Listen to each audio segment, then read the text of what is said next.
સુરતના ઉમરા વિસ્તારમાં એક પત્રકારને બેફામ કિયા કાર ચાલકે અડફેટે લેતા તેને ગંભીર અકસ્માત સર્જાયો છે।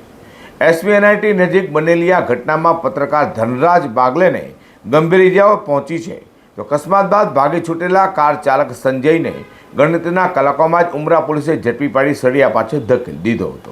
સુરતમાં બેફામ કાર ચાલકો વારંવાર અકસ્માતની ઘટનાને અંજામ આપી નિર્દોષોને રંજાડતા હોય છે।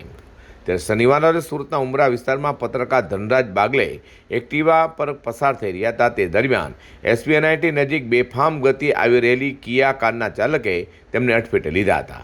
અકસ્માત એટલો ગંભીર હતો કે ધનરાજ બાગલેને ડાબા પગમાં ફ્રેક્ચર થયું છે। તેમને તાત્કાલિક સારવાર માટે હોસ્પિટલમાં ખસેડવામાં આવ્યા હતા। તો બીજી તરફ ઘટનાની જાણ થતાં જ ઉમરા પોલીસ તાત્કાલિક એક્શનમાં આવી હતી અને પોલીસે અકસ્માત અંગે તપાસ શરૂ કરી। સીસીટીવી ફૂટેજ તથા અન્ય પુરાવાના આધારે કિયા કારના ચાલક સંજયભાઈ ગણતરીના કલાકોમાં ઝડપી પાડી સળિયા પાછળ ધકેલી દીધો છે।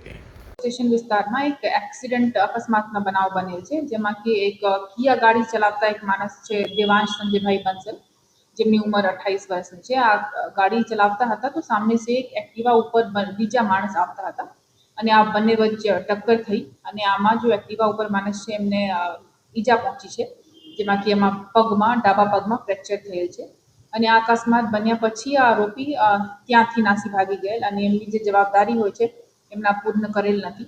તો આ બાબતમાં ભારતીય ન્યાય સંહિતાની કલમો અને મોટર વાહન એક્ટની કલમો જેમ કે 177, 184, 134 અને 187 આ બધા લઈને આરોપીને ડિટેન કરીને આગળ અટકની કાર્યવાહી જારી છે અત્યારે, અને સાથે સાથ ગાડીને પણ કબજે કરવામાં આવશે અને ગાડીના એફએસએલ અને સીન ઓફ ક્રાઇમના એફએસએલ, સીડીઆર અને બધા સીસીટીવી ફૂટેજની મદદથી પૂરતા પુરાવા એકઠા કરી વિક્ટિમને પૂરી તરહ ન્યાય મળે આ અમારી કોશિશ છે।